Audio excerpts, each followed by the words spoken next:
តិជនទាំងអស់គ្នាហើយនេះក្រុមការងាររបស់យើងបានមកដូរខ្សាច់ជូនភ្ញៀវហើយក៏ឆ្លៀត review នៅធុងចម្រោះដែលកំពុងតែមានការពេញនិយមនៅក្នុងឃ្លាំងអាំងទឹក 6A ជាធម្មតាធុងចម្រោះគឺមានច្រើនប្រភេទមែនទែនថ្ងៃនេះនាងខ្ញុំនឹងមកបង្ហាញពីមុខងារសំខាន់ៗនីមួយៗរបស់ធុងចម្រោះជាដំបូងនាងខ្ញុំសូមបែងចែកជាពីរគឺប្រភេទប្រើខ្សាច់និងប្រភេទប្រើស្បៃអញ្ចឹងសម្រាប់ធុងចម្រោះប្រើខ្សាច់ផលិតផលរបស់ក្រុមហ៊ុន Imox model V series សម្រាប់ model V series នេះលក្ខណៈពិសេសរបស់វាគឺវាមានច្រើនខ្នាតទៅលើអាងហើយទឹករបស់បងប្អូនចាប់ពីខ្នាតតូចខ្នាតកណ្ដាលដល់ខ្នាតអាជីវកម្មធំៗហើយសម្រាប់ធុងចម្រោះនៅមុខនេះខ្ញុំនេះគឺ V500 ដែលមានកម្លាំងនៅក្នុងការជំរុញទឹក11ម៉ែត្រគីបនៅក្នុង1ម៉ោងហើយសម្រាប់ការប្រើប្រាស់ខ្សាច់វិញគឺយើងប្រើតែ85គីឡូឯក្នុងមួយធុងនេះហើយក្បាលរបស់វានេះវាមានមុខងារច្រើននៅក្នុងការប្រើប្រាស់យើងអាចកាច់បានហើយសម្រាប់ model បន្ទាប់គឺ model MSV series សម្រាប់ MSV series នេះគឺជាផលិតផលរបស់ក្រុមហ៊ុន Imox ដូចគ្នាហើយលក្ខណៈពិសេសរបស់វាគឺប្រើប្រាស់សម្រាប់អាងហែលទឹកខ្នាតតូចខ្នាតកណ្ដាលក៏ដូចជាអាងស្ប៉ាផ្សេងៗសម្រាប់ធុងនៅមុខនេះខ្ញុំនេះគឺជា model MSV 17ដែលមានកម្លាំងនៅក្នុងការជំរុញទឹក7ម៉ែត្រគីបនៅក្នុង1ម៉ោង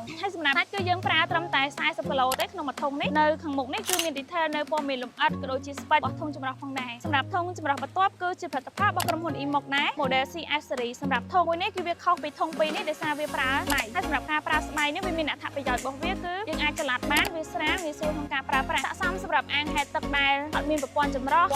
ខ្សោយឬក៏អាងកស៊ូខ្នាតតូចមួយទៀតសម្រាប់បងៗដែលគាត់អត់មាន space គ្រប់គ្រាន់នៅក្នុងការដាក់រោម៉ូទ័រក៏យើងអាចប្រើប្រាស់នៅធុងចម្រោះប្រភេទស្បៃនេះផងដែរសម្រាប់ធុងចម្រោះដែលប្រើស្បៃនេះយើងមានចាប់ពីខ្នាតលេខ25រហូតដល់លេខ200គឺអាស្រ័យទៅលើទំហំអាងរបស់បងទូចឬធំហើយសម្រាប់ធុងនេះផងដែរយើងមាននៅក្នុងស្តុកចាប់ពី MSV 17ដល់ MSV 31ហើយទៅលើទំហំអាងរបស់បងប្អូនហើយសម្រាប់ V series នេះផងដែរយើងមានក្នុងស្តុកចាប់ពីខ្នាត V500 ដល់ V1002 ซึ่งសម្រាប់បងៗដែលគាត់មានតម្រូវការធុងចម្រោះយកទៅប្រើប្រាស់ឬក៏ចង់ដឹងនៅព័ត៌មានលម្អិតបន្ថែមអាចទាក់ទងមកកាន់ខាងអាងទឹក 6A ផងដែរហើយមួយទៀតយើងក៏មាននៅសេវាកម្មដំឡើងធុងចម្រោះក៏ដូចជាដូរខ្សាច់ជូនអតិថិជនផងដែរអញ្ចឹងវីដេអូនេះមានតែប៉ុណ្្នេះទេជួបគ្នានៅវីដេអូក្រោយបាយបាយ